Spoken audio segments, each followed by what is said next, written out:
Welcome to the Special Forces in World War II podcast, transmitting on this frequency. This broadcast is your dedicated channel for comprehensive intelligence regarding World War II Special Forces operations. Our transmissions encompass in-depth analysis of their strategic maneuvers, cutting-edge equipment, illustrious biographies, and an array of pertinent subjects. The orchestration of these transmissions is executed by the expert team of the Special Forces in World War II website, a squad deeply immersed in the historical theatre. For further insights, visual aids, and captured moments frozen in time, navigate to our virtual headquarters at worldwar2-soft.com. Your immersion into the front lines of knowledge awaits. Over and out. Welcome to the Special Forces in World War II podcast.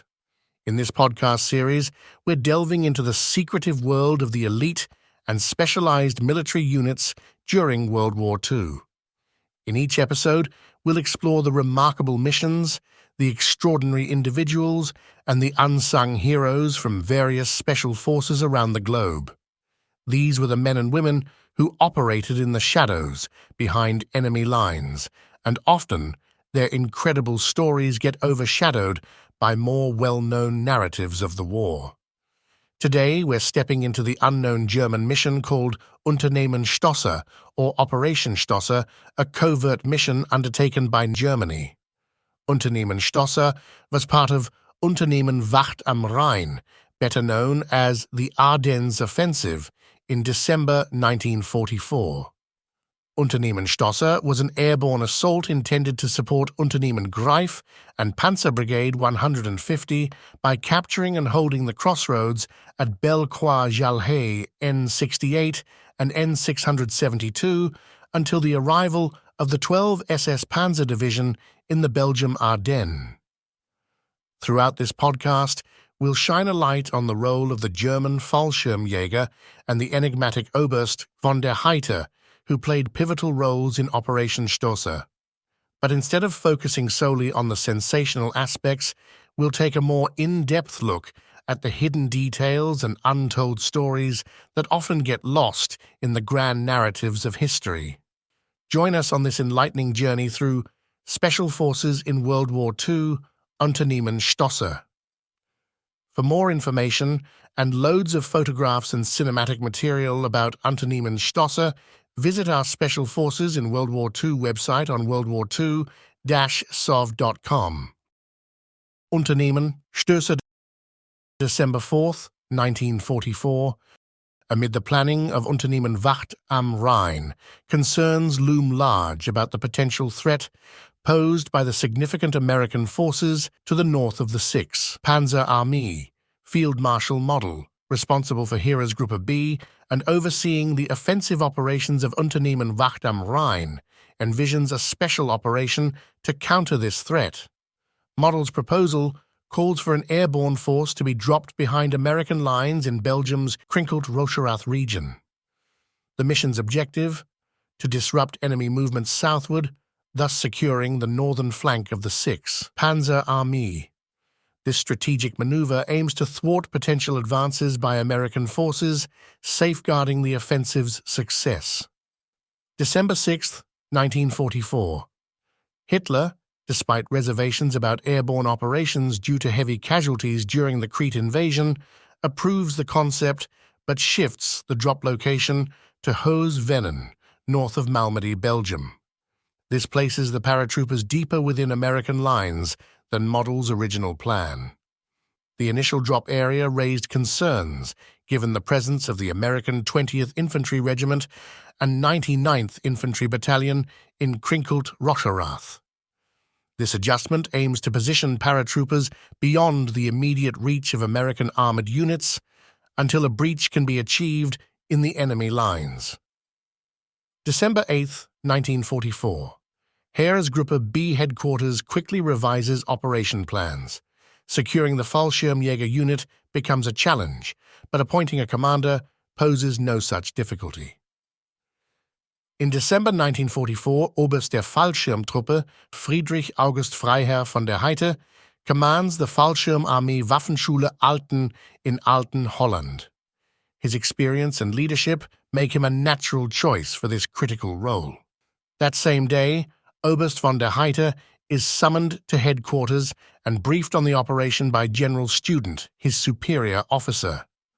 Hitler's orders call for a significant offensive with a parachute detachment playing a vital role.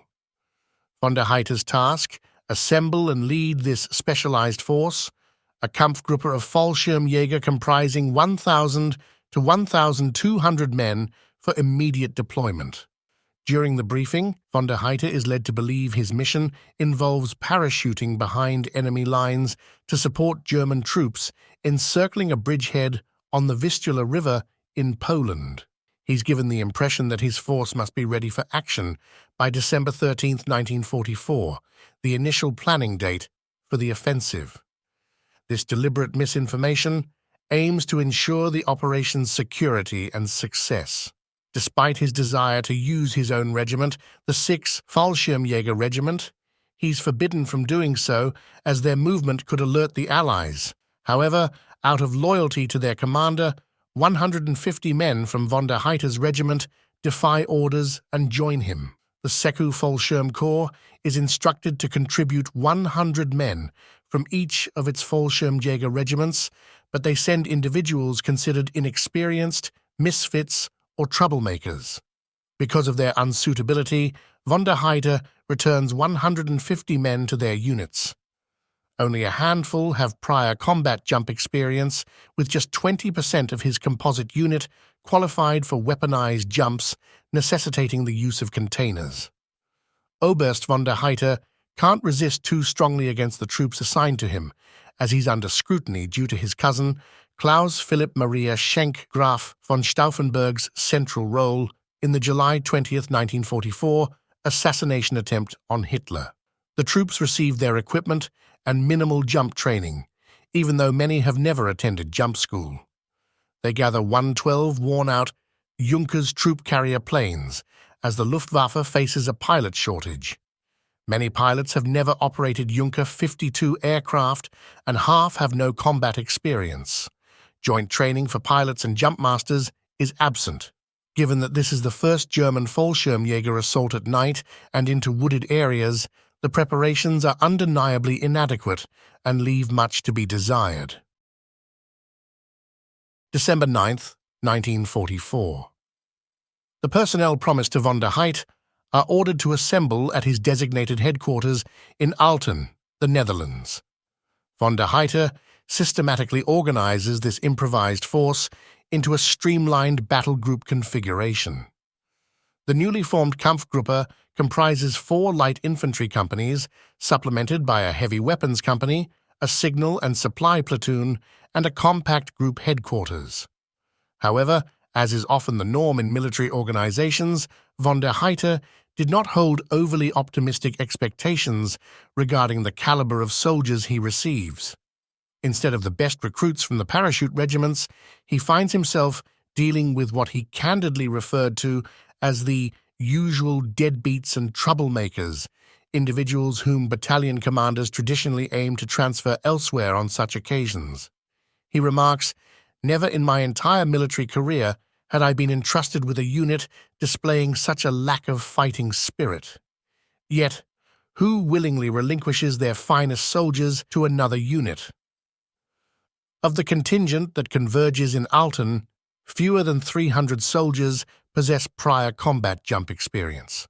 Encouragingly, approximately 150 of these veterans come from von der Heydte's former 6th Fallschirmjäger Regiment, an inclusion that he perceived as a welcome boon for the Kampfgruppe.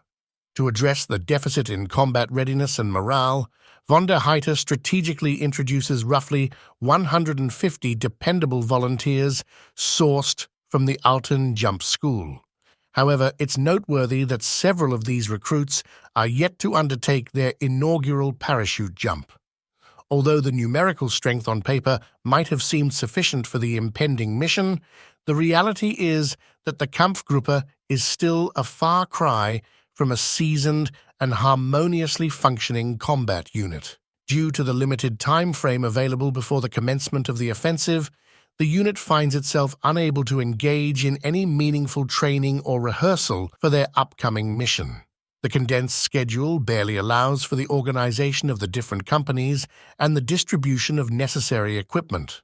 Complicating matters, a significant portion of the soldiers is recently transferred from Luftwaffe ground elements and lacks even the fundamental skills expected of infantry personnel. Von der Heydte's company commanders are consistently astonished by the glaring deficiencies in the troops' knowledge and capabilities. December 10th, 1944, 6th Panzer Army, the unit that von der Heydte is tasked to support, is notified by Heeresgruppe B about Unternehmen Stößer. December 11th, 1944, Oberst von der Heydte reports to 6th Panzer Army headquarters and is provided with detailed mission guidance outlining the true objective of his operation. The orders for Operation Stößer are issued to von der Heydte by SS Brigade Führer Kramer, the Army Chief of Staff. On the first day of the attack, 6th Panzer Army will secure Liège or the bridges across the Meuse south of the city. At dawn on the second day of the attack, Kampfgruppe von der Heydte will conduct a parachute drop into the Barak Michel area, located 11 kilometers north of Malmedy. The objective is to secure the critical road junction at Barak Michel for use by the armored units of the 6th Panzer Army, potentially elements of the 12 SS Panzer Division. If, for technical reasons, this mission cannot be carried out on the morning of the first day of the attack, Kampfgruppe von der Heydte will execute the drop early on the following morning into the Amblève River or Amay areas to secure the bridges there for the advance of the 6th Panzer Army's armored units. The parachute drop was scheduled to commence at 3 o'clock on December 14, 1944, and was planned as a night jump. To confuse the Americans, 300 dummy figures would be dropped along with the Fallschirmjäger. Their drop zone was north of Camp Elsenborn. The intention was to make the unit appear larger than it actually was. Oberst von der Heydte also met SS Oberstgruppenführer Friedrich, the commander of the 6th Panzer Army.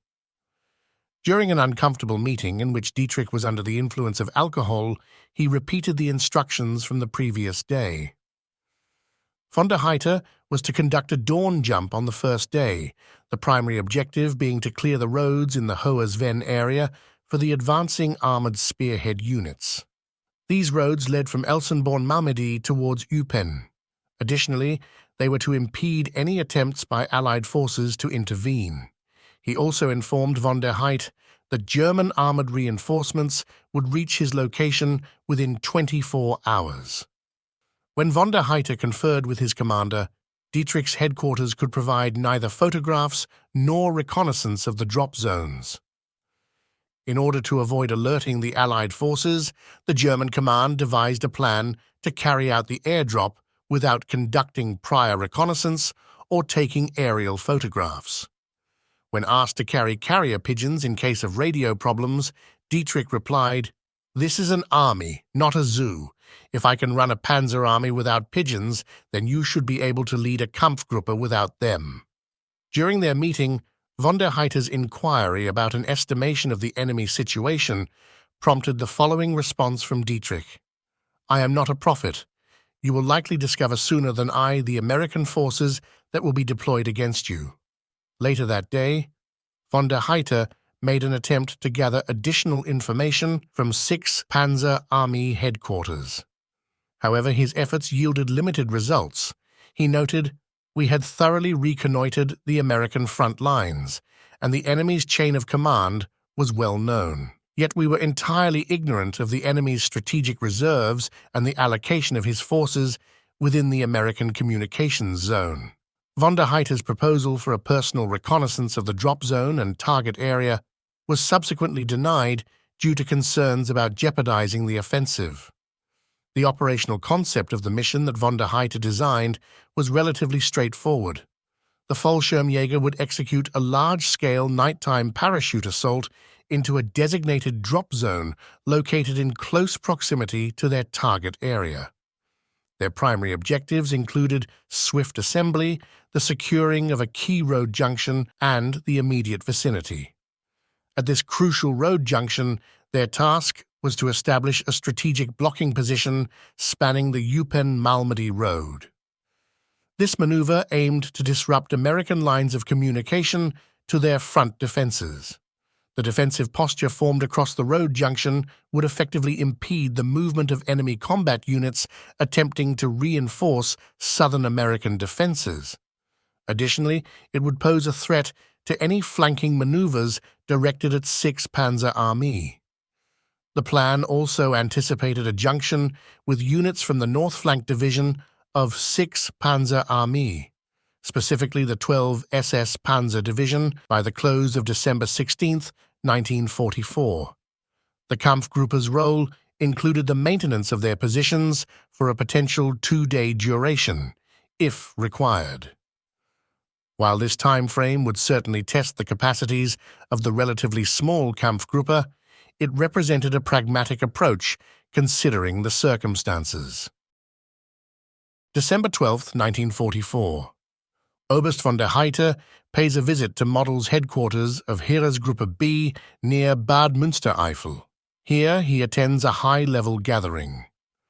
During this crucial meeting, the last set of orders was disseminated to the various corps and division commanders involved in the upcoming operations.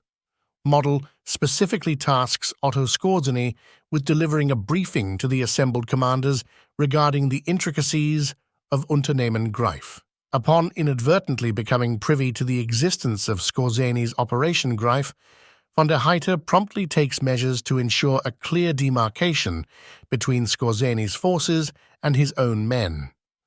This decision aims to mitigate the potential for confusion, miscommunication, and even accidental friendly fire between the two separate operations. Von der Heydte's request to establish a boundary line between the two units is granted, successfully establishing a clear separation that keeps the forces of Unternehmen Greif at a distance from the activities of Unternehmen Stößer. This proactive step ensures that each operation can proceed with its objectives without hindrance or interference from the other. In addition to securing this boundary, von der Heydte recognizes the significance of having effective communication and coordination capabilities on the battlefield. To this end, he requests and is granted a forward observer team from the 12 SS Panzer Division. This specialized team is equipped with long-range radios, enabling them to call for crucial fire support from the division's artillery battery when needed. Furthermore, this observer team would play a crucial role in facilitating the synchronization and coordination of forces during the operation. The approval of this request is a strategic decision that underscored the importance of well-coordinated communication and support mechanisms for the success of Unternehmen Stößer. December 13, 1944. The essential weapons, attire, and equipment are distributed among the different companies of Kampfgruppe von der Heydte. The vital long-range radio sets, crucial for maintaining communication links with 6th Panzer Army headquarters and the artillery units of the 12 SS Panzer Division, are also allocated. Simultaneously, preparations are underway to assemble the necessary parachutes at a camp situated near the departure airfields designated for the upcoming mission. Although the Stößer units encounter minor setbacks such as the denial of backup communication pigeons and the inherent challenge of being a lightweight force, significant equipment-related hurdles are relatively minimal. That very same day, orders are issued for the Stößer Kampfgruppe to relocate to its designated holding area at Sennelager, Germany. Interestingly, due to heightened security measures, the arrival of the parachutists at the camp seems to have caught the camp personnel off guard, leaving them unprepared to accommodate the group. Consequently, Baron von der Heydte resorts to enlisting the help of a friendly civilian acquaintance to secure lodging in houses within the nearby village of Verlinghausen. Adding to the logistical complexities, von der Heydte is informed that he will depart from two airfields, Sennewohl and Sennesaku. However, the existence of these airfields turns out to be more of a conceptual idea within certain staff planners' minds, as these facilities are still in the process of being constructed. During that day, Transportgeschwader 3 of the Luftwaffe is designated to assist von der Heydte's operation. The unit has an adequate fleet of Junker 52 transport aircraft at their disposal, capable of carrying and deploying nearly the entire Kampfgruppe in a single lift. However, there is a notable deficiency in trained pilots. The majority of these pilots are recent graduates from flight school, lacking significant experience. In fact, an overwhelming 70% of them are not even certified to operate the Junker 52 aircraft. This lack of qualification extends to crucial areas such as formation flying, airborne operations, and particularly night flying and navigation. Nonetheless, a series of coordinated measures are devised to assist the Luftwaffe pilots in successfully navigating to the designated drop zone. Firstly, a route illuminated by ground searchlights will guide the aircraft from Paderborn and Lipperspring airfields to the front line, serving as a visual guide for the initial part of the flight. As they approach the front line, the searchlights will be substituted with tracer fire from anti-aircraft batteries situated along the flanks. Moreover, the transport planes themselves will deploy flares to illuminate their positions and facilitate the formation of a column. A specialized Ju-88 bomber from Nachtschlachtgruppe 20 is assigned to precede the transport aircraft by a quarter of an hour. This bomber will mark the drop zone with incendiary bombs, providing a clear indication of the target area. During the final leg of the journey, the transport planes will maintain their navigation lights, ensuring visibility among the formation. Once the drop operation is initiated, they will continue to release flares over the drop zone itself. The strategic combination of these measures aims to overcome the inherent challenges of nighttime aviation and enhance the prospects of an accurate and successful parachute drop. December 14th, 1944. On this day, Unternehmen Wacht am Rhein, commonly known as the Battle of the Bulge, and consequently Unternehmen Stößer, the parachute operation led by Oberst von der Heydte, are postponed. This delay is primarily due to the failure to assemble the attacking divisions in time for the planned offensive. December 15th, 1944.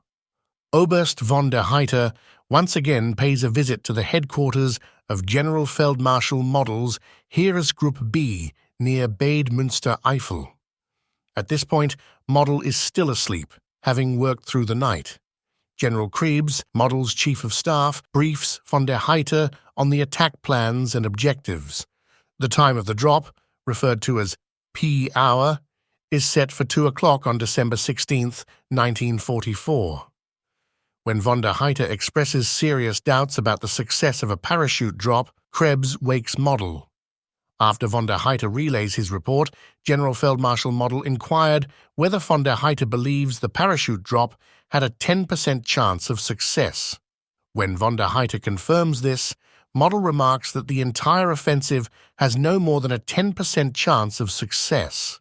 However, he emphasizes the necessity of attempting it, as it represents the last remaining opportunity to achieve a favorable outcome for the war. General Feldmarschall Model concludes that if they don't maximize this 10% chance, Germany will undoubtedly face certain defeat. This decision underscores the desperation of the situation faced by the German High Command during this phase of World War II. With only 12 hours to issue his orders for the jump, Oberst von der Heydte quickly organizes his Fallschirmjäger companies. Afterward, the Fallschirmjäger prepares to embark on trucks that will bring them to Lipperspringe and Paderborn airfields, where the planes for the parachute drop are assembled. However, a significant logistical setback occurs when the trucks fail to arrive due to a lack of fuel. Another division apparently requisitioned the gasoline intended for the trucks that were supposed to carry the paratroopers to the airfields. This delay results in the rescheduling of the jump for 3 o'clock on December 17, 1944. These logistical challenges and delays further highlight the complexities and difficulties faced by the German forces in executing this operation as they struggle with limited resources and deteriorating circumstances on the Western Front. December 17, 1944.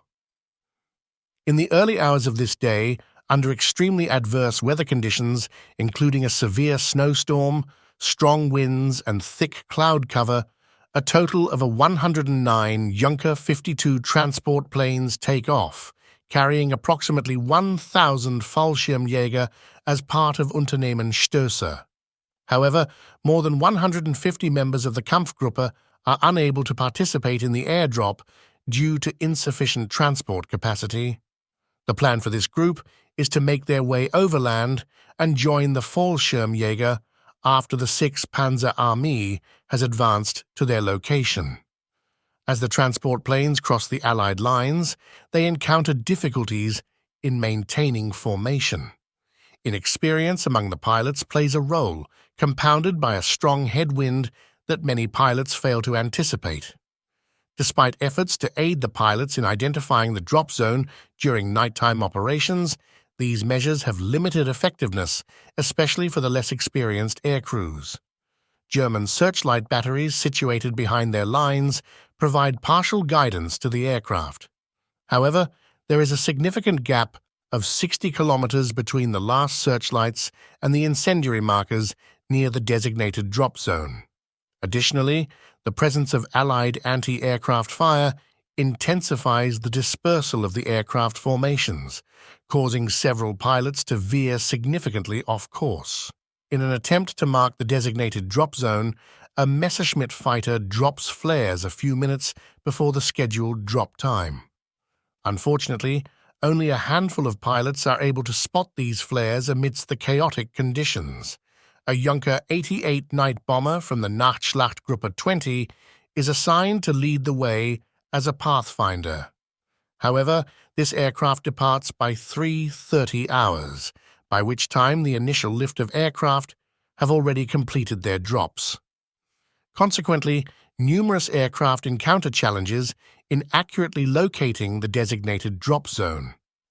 Due to the pilot's inexperience, many of them end up flying with their navigation lights turned on. This lack of training for conducting nighttime drops and flying in formation results in a bad drop. Numerous planes deviate from their intended course during the operation. The parachute jump turns out to be a complete disaster, with many Fallschirmjäger scatters all over the Belgian countryside instead of landing in their designated drop zone.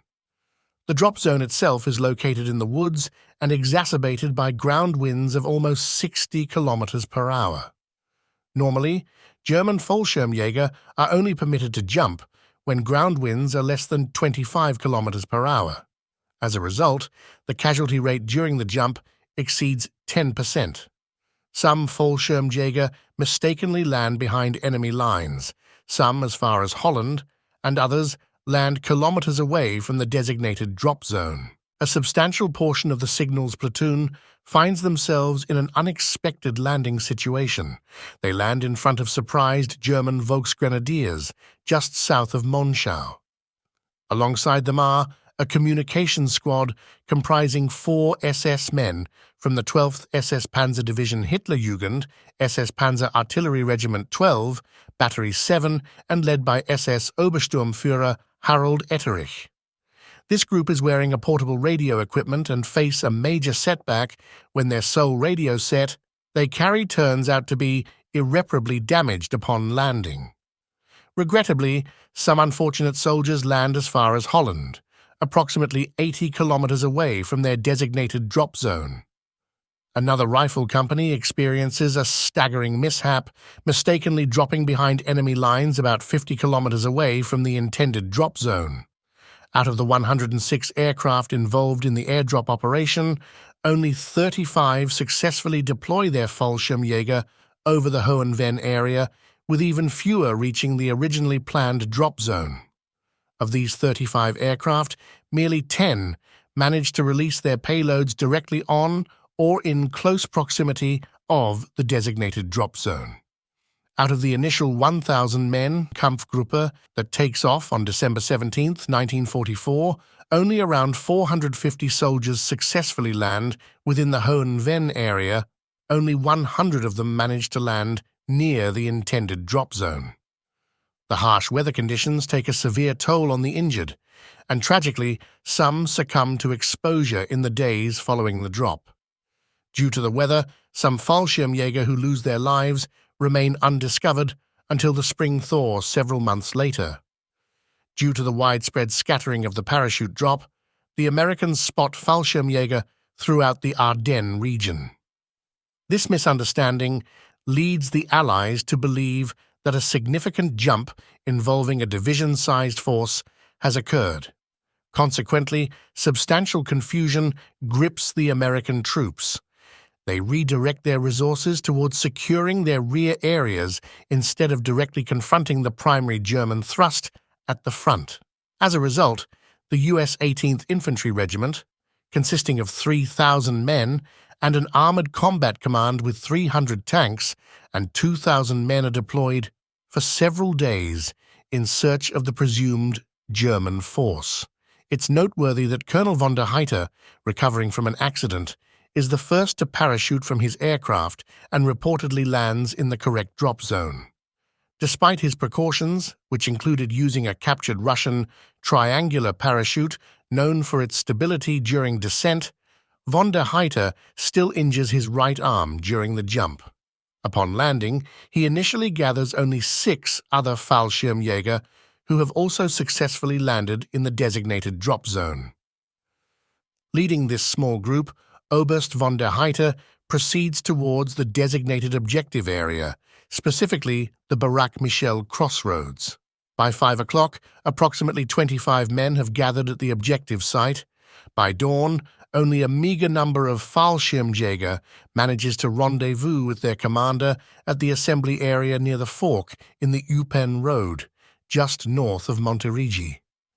By the morning of December 17, 1944, von der Heydte has assembled only a company-sized contingent of Fallschirmjäger, some of whom are already wounded, accounting for a little over 10% of the original Kampfgruppe.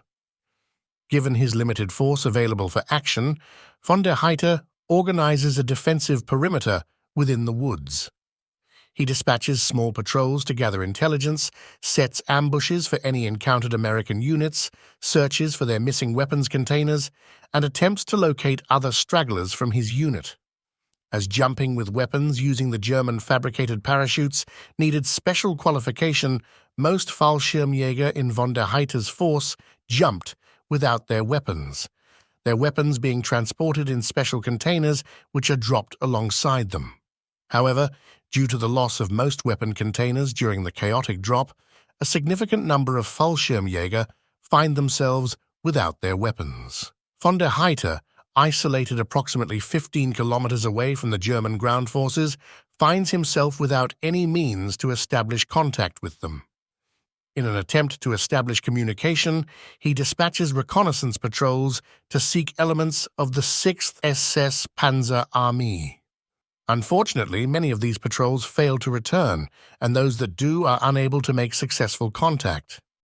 By the evening of December 17, 1944, von der Heydte has successfully regrouped with approximately 150 scattered stragglers under the command of war correspondent Oberleutnant Bruno von Kaiser from his composite battalion.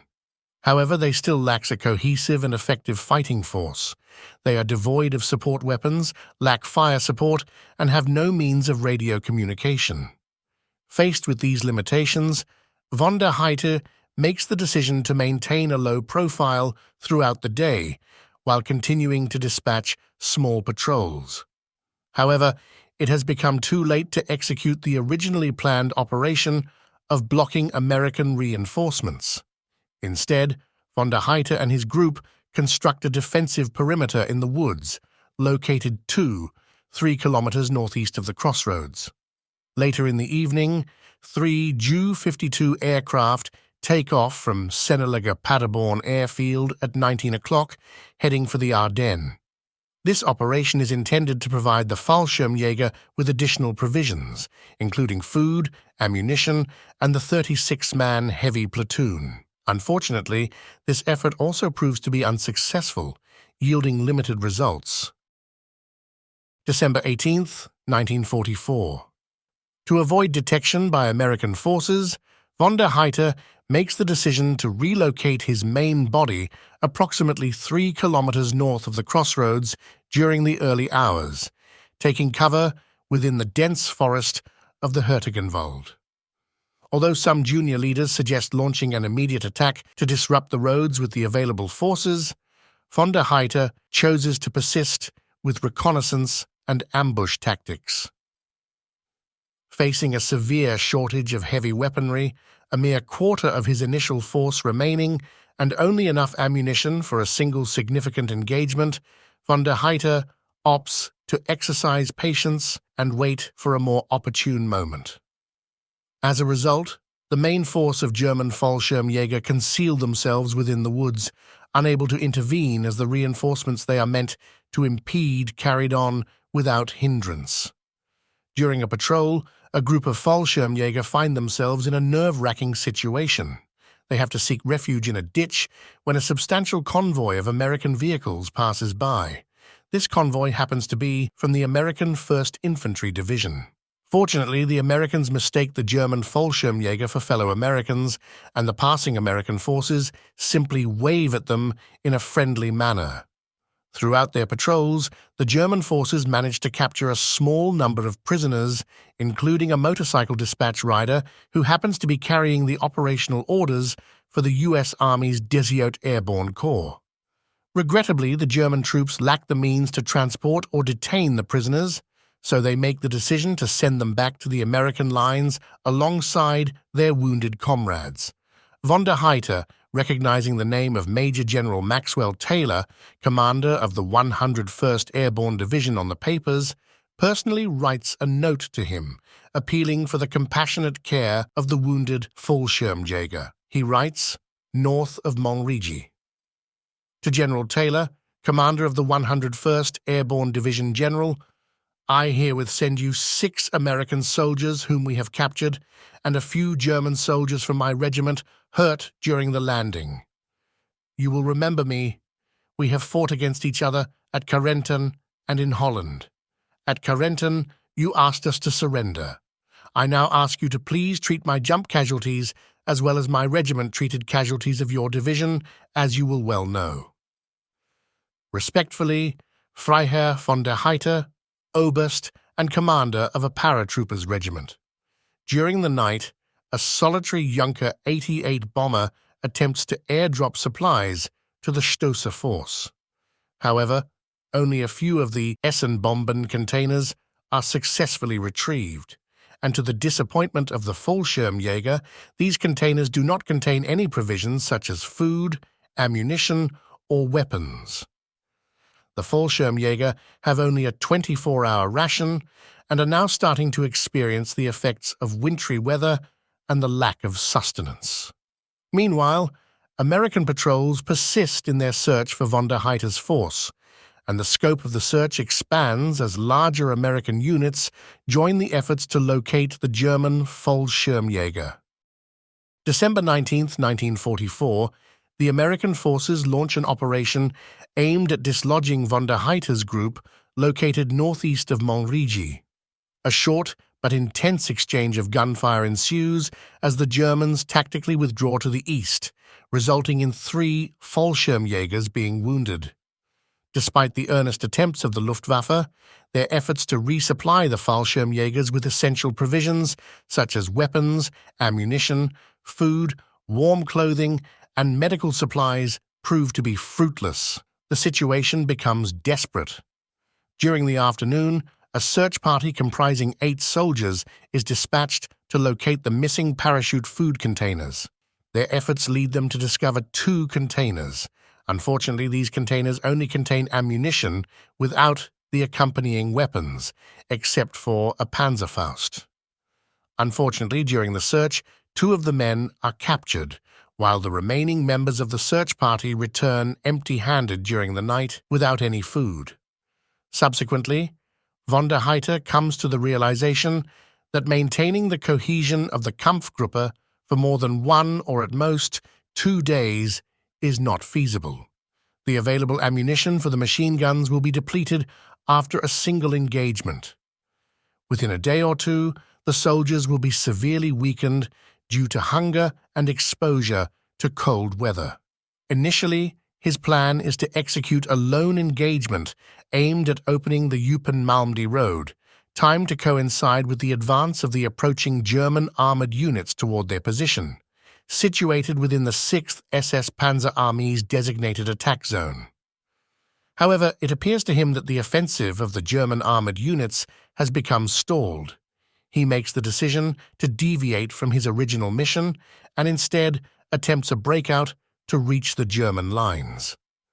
The planned single engagement will now be fought not to secure the Eupen-Malmedy road, but rather to create an opportunity for their movement towards the east, seeking a path to rejoin German forces. Confronted with the imminent danger of being surrounded, von der Heydte makes the difficult decision to evacuate the wounded and unfit soldiers. He directs them to return to what he believes to be the German front line.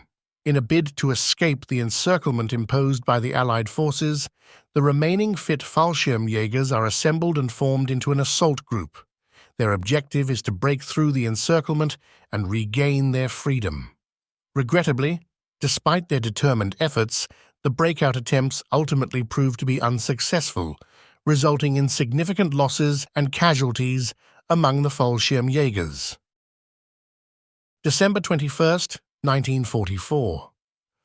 As von der Heydte makes the decision to regroup the surviving Fallschirmjäger into small teams consisting of 2 to 3 individuals, he orders them to reach what he believes to be the German lines located in Monschau. Monschau is one of the initial objectives of Unternehmen Wacht am Rhein.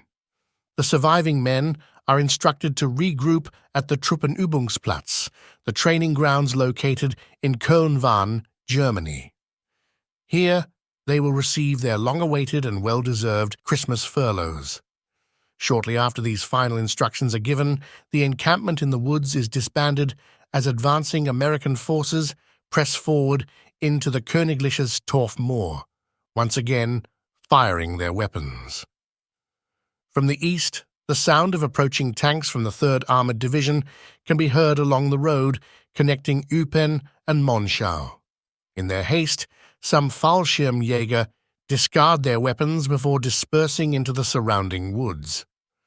The majority of Fallschirmjäger manages to slip away with their weapons and equipment. Like his men, von der Heydte, accompanied by his adjutant and orderly, moves toward Monschau with the belief that it has fallen into German hands, as it was one of the initial objectives of Unternehmen Wacht am Rhein. To their surprise, Monschau is not under German control. Instead, a U.S. Army Engineer Battalion has occupied it. Von der Heydte's physical condition is worsening, burdened by pain in his shattered left forearm and the injury to his right arm sustained during the parachute jump. This is worsened by frostbite and pneumonia. Shivering in anticipation until nightfall on that evening, von der Heydte summons his adjutant and orderly to go on without him and ventures into town. At precisely 23 o'clock, he presses the doorbell of a squat 2-story house located at Am Oberer Kalk 6, just west of the main road in Monschau. Answering the call, a 56-year-old schoolteacher named Karl Bouchery discovers a frail German officer outside the lattice-work door. Assisting him inside, Bouchery supports von der Heydte's injured shoulder as they enter the kitchen.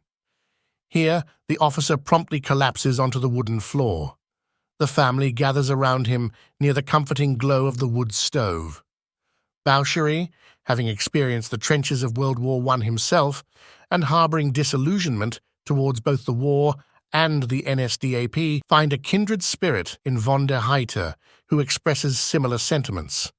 Overwhelmed by illness and weakened to the point of incapacity, von der Heydte declares, "I'm sick and too weak to fight," revealing his imminent surrender the following morning. December 22nd, 1944. Von der Heydte drinks some of the family's ersatz coffee brewed from wheat berries, as his illness prevents him from consuming any solid food. Eugene, Carl's son, possessing first aid training, improvises a splint for von der Heydte's fractured fingers using tongue depressors. Despite the town now being under American control, Eugene reveals his affiliation with the Jungvolk.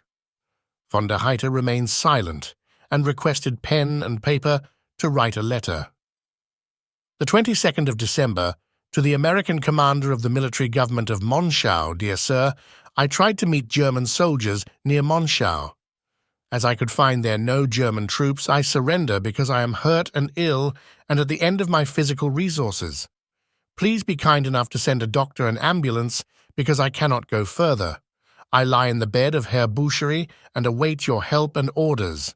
Yours sincerely, Freiherr von der Heydte, Oberst and Commanding Officer of the German Fallschirmjäger Troops, Region Eupen-Monschau. With a high fever of 40 degrees centigrade, the family places von der Heydte on a sofa near the stove, covering him with blankets. December 23rd, 1944. During the morning, Eugene Boucherie brings the surrender letter to the Hotel Horkham, knowing that some Americans were present there. Captivated by the news, Captain Gerchois is thrilled to learn that the leader of the German airborne operation is willing to surrender in their town.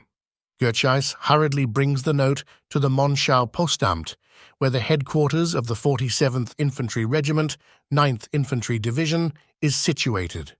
A little later, Lieutenant Colonel Lawrence Q. Langland, headquarters, 9th Infantry Division, leaves in a jeep with an American doctor, a crewed ambulance, several other jeeps, and a half-track of heavily armed soldiers. They reach the Boucherie home at 9 o'clock. Langland and the others go in to find von der Heydte hardly a threat. He is extremely ill. Shortly after, being examined by the doctor, he is loaded onto a stretcher. The American soldiers pose with the captured Baron. By 10 o'clock, von der Heydte is on his way to the headquarters of the V Corps in Eupen. Remains of December. Approximately 150 men under von der Heydte's command successfully managed to escape and reach the German lines, with a significant number finding refuge near Kulturherberg.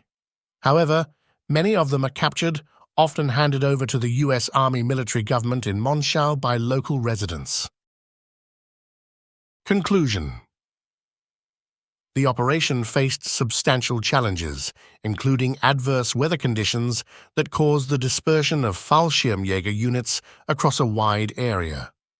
Von der Heydte's troops were further hampered by logistical issues, inadequate supplies, and limited communication capabilities.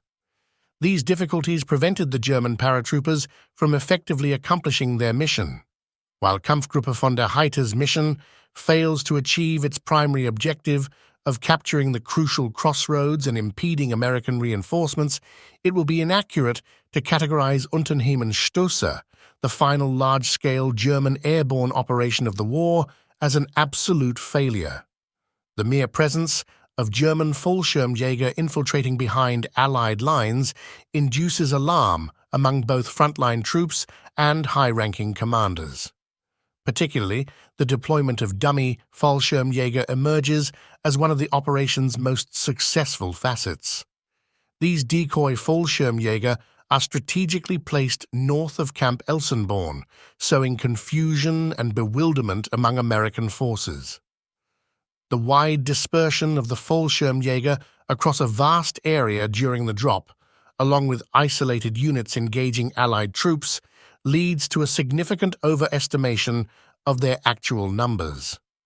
The initial impression that an entire division is deployed, rather than a dispersed battalion, had a profound psychological impact on American units stationed in the Ardennes. This perception is further heightened by the presence of SS Sturmbannführer Otto Skorzeny's English-speaking commandos, who operate American jeeps while wearing authentic U.S. uniforms behind enemy lines. The combined effect of these elements, along with the operation's initial success, leaves a lasting impression on American forces. Reports of enemy Fallschirmjäger lurking in the area triggered numerous alerts in the American rear, diverting their focus from reinforcing the front lines to hunting for German Fallschirmjäger. Consequently, they tie up the American reserve for several days as they diligently scour for the perceived threat. In this manner, the Fallschirmjäger effectively disrupts the deployment of American troops and manage to delay their reinforcement efforts. In conclusion, while Operation Stößer did not achieve its primary objectives, it played a crucial role in creating chaos and disruption in the early stages of the Battle of the Bulge, or Unternehmen Wacht am Rhein. The mere presence of Fallschirmjäger units infiltrating behind Allied lines and the strategic deployment of decoys had a significant psychological impact on American forces, delaying their reinforcement efforts. This demonstrates the complexity and multifaceted nature of military operations and the importance of psychological warfare in addition to physical engagements. And with that, we conclude this sequel of our podcast series, Special Forces in World War II, focusing on Unternehmen Stößer. We hope you've enjoyed this in-depth journey into the world of elite forces during one of the most tumultuous times in human history. In our exploration of Unternehmen Stößer, we've delved into the daring mission of German Fallschirmjäger behind enemy lines during the Ardennes offensive. While the operation faced significant challenges and didn't fully achieve its objectives, it left an indelible mark on the broader Unternehmen Wacht am Rhein, or the Battle of the Bulge. The brave actions of Lieutenant Colonel Friedrich August Freiherr von der Heydte and his Fallschirmjäger remind us of the courage and sacrifices made by special forces during World War II. Their unconventional tactics, resilience, and determination often led to remarkable achievements in the face of overwhelming odds. As we close this chapter, we want to express our deepest gratitude to our dedicated listeners. Your support and interest in history have allowed us to uncover these lesser-known stories of valor and resourcefulness. If you've enjoyed this series, please share it with your fellow history enthusiasts, leave us a review, and stay tuned for more fascinating journeys into the annals of history. There are countless untold stories waiting to be discovered. Thank you for joining us on Special Forces in World War II Inches. Your enthusiasm for history keeps these stories alive, and we look forward to sharing more with you in the future. Until then, take care and keep exploring the past.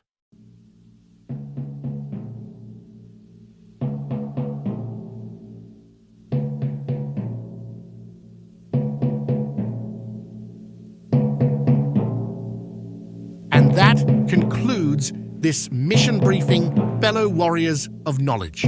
We've navigated through the trenches of information, delving deep into the battlefields of history. As we wrap up this episode in our campaign for understanding, remember that knowledge is your most potent weapon. Stay vigilant and keep sharpening your intellectual arsenal. We'll rendezvous again for another episode, continuing our relentless pursuit of enlightenment. Until then, keep your mind sharp, your curiosity burning, and your determination unwavering. Simultaneously, you are hereby alerted to our outposts on Facebook, Instagram, and YouTube, fortifying our information dissemination. Should you possess any pertinent intelligence to bolster our mission, transmit your findings with no hesitation. Your contributions shall be prominently acknowledged within the operational archives. Furthermore, for those prepared to provide substantial reinforcement, navigate to our Patreon forward base and enlist. Your support is integral to sustaining our forward thrust Carry forth the legacy. Dismissed.